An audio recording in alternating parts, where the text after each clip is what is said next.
Bonjour, je suis Stéphanie Benz, biologiste responsable de l'éducation ici au Bioparc et ce matin, je vais vous parler des corvidés. Donc les corvidés, c'est des oiseaux qu'on retrouve un peu partout dans le monde qui sont très intelligents et au Québec, on en a 4 espèces. Le grand corbeau, la corneille d'Amérique, le jet bleu et le mésanget du Canada.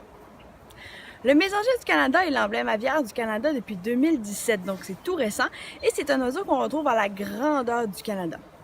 Très intelligent, durant tout l'été, il va faire des réserves de nourriture, question de passer un hiver un peu plus facile. Et comment il fait ça? Il va envelopper sa nourriture en extra avec sa salive qui est gluante et va la cacher un peu partout dans la forêt, sur les arbres, sous l'écorce, sous le lichen. Et ce qui est encore plus impressionnant, c'est qu'il est capable de tout retrouver. Donc grâce à son intelligence, il est capable de tout retrouver durant l'hiver et il n'y a presque pas de perte. Le jet bleu est un animal qu'on va retrouver un peu partout, surtout dans les régions urbaines. Donc, on va le retrouver un peu plus en ville, contrairement aux autres espèces.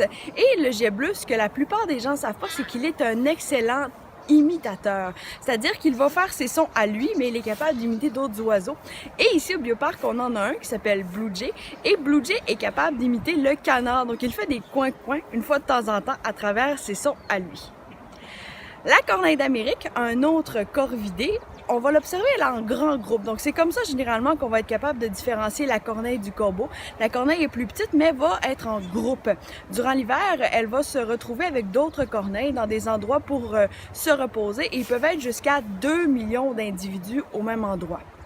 Les corneilles vont aussi avoir des petits groupes familiaux, on parle d'une quinzaine d'individus, et les plus jeunes, avant de se reproduire, vont rester avec les parents et aider les nouveaux oisillons à apprendre la vie d'oiseaux. Donc c'est vraiment des animaux qui vont vivre en famille. Le dernier corvidé dont je vais vous parler est le grand corbeau.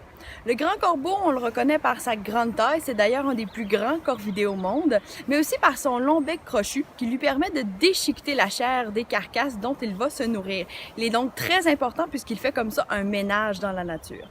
Le corbeau, c'est un des plus intelligents qu'on retrouve chez les corvidés puisqu'il est capable, entre autres, de se reconnaître dans un miroir, d'utiliser des objets, de résoudre des problèmes. Donc les scientifiques vont l'utiliser et vont le tester, vont tester son intelligence.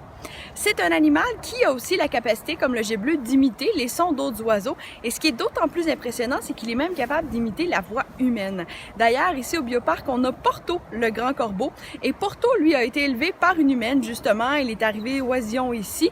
Et il répète des phrases qu'il a entendues quand il était petit. Donc, si vous passez au Bioparc, vous pourrez l'entendre dire « Salut Porto » et « Qu'est-ce que tu fais là? » C'est d'ailleurs bien comique. Salut Porto! Si vous voulez voir tous ces beaux animaux et encore en apprendre plus sur les oiseaux et toutes leurs capacités, vous pouvez venir nous voir du 17 au 19 mai prochain lors du Festi Oiseau. On vous y attend!